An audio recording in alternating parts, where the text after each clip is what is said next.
Welcome to the second episode of Q&A and Giveaway. It's a series I started where every episode I answer your questions and announce a new giveaway. The winners of each giveaway are announced on my Twitter when the next episode is uploaded. Now with all that stuff out of the way, let's get into the episode. Do you think that iOS 8 is really a significant enough change to take on the new iPhone, especially after iOS 7? Well, I think iOS 8 is a step in the right direction, but I think the iPhone 6 is a leap in the right direction. From the iPhone 5 to the iPhone 6, you're seeing huge physical improvements, and then from iOS 7 to iOS 8, you're seeing minor improvements and a couple new apps and ideas, and a focus on health and that kind of stuff. So I think a better and more upgraded iOS 8 could complement an iPhone 6 better, but I still think it's a good step. What's your all-time favorite game of your childhood? It's definitely either Fable 2 or Call of Duty Modern Warfare 2. Now, if you've played Fable 2, you know it has a pretty good storyline, and I spent a lot of time on that game, and none of the other Fables really did the same thing. I really liked Fable 2. And then with Call of Duty Modern Warfare 2, that was probably the height of when I played FPS games, and I really got into that game in the multiplayer and prestiging and all that kind of stuff, and I played with all my friends, so that was a really good video game experience. What's some advice for new and upcoming YouTubers? Eventually I'm actually going to make a series about this topic, about tips and tricks and all that kind of stuff, but for now, if you're doing YouTube, make sure you're doing it because you want to be doing it, not for the money and not for the subscribers or anything. Do it because you enjoy the videos you make and you enjoy making those videos. What is your favorite thing in your entire setup?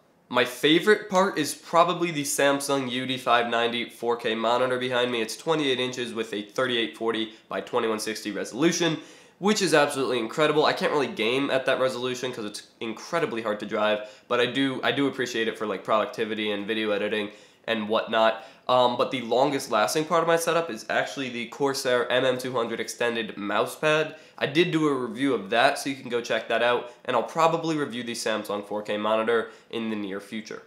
Do you think wearable tech such as the Google Glass will ever be so popular you will see people walking down the street with them regularly?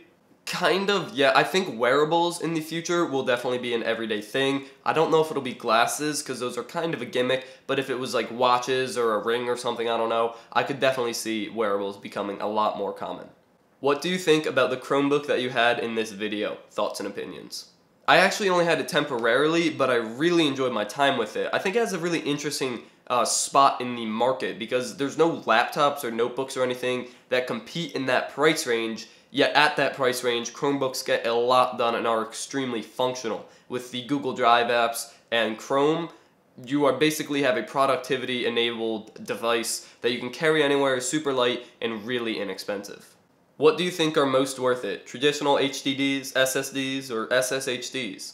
Definitely SSDs. If you don't have $200 or $300 to get a 500 gigabyte SSD, just grab like a 128 gigabyte SSD for like 60 or 70 bucks, use it as your boot drive and OS drive, and then use a hard drive as your mass storage, and you will be good to go. It'll be extremely snappy because of all the OS is on the SSD, and it'll be a much better computing experience overall. That's going to be it for the questions, so let's move on to the giveaway. The giveaway of this episode is going to be the Graffiti Notebook Pad 60% keyboard wrist rest. Now, this is meant for 60% keyboards or like small laptop keyboards, so I do realize that not all of you will be able to take advantage of this opportunity. Now, since a lot of you were asking about good gaming mice on a budget, I'm also going to offer the Logitech G9X gaming mouse for $30. Now, this is a very good gaming mouse, but pretty hard to find right now because of its lack of availability. It's retailing for over $180 on Amazon, but I have it here for $30. I'm willing to sell it. So in your comment, when you ask a question to enter this giveaway, go ahead and mention whether you'd want the wrist rest or the Logitech G9X for $30. The wrist rest, of course, will be free.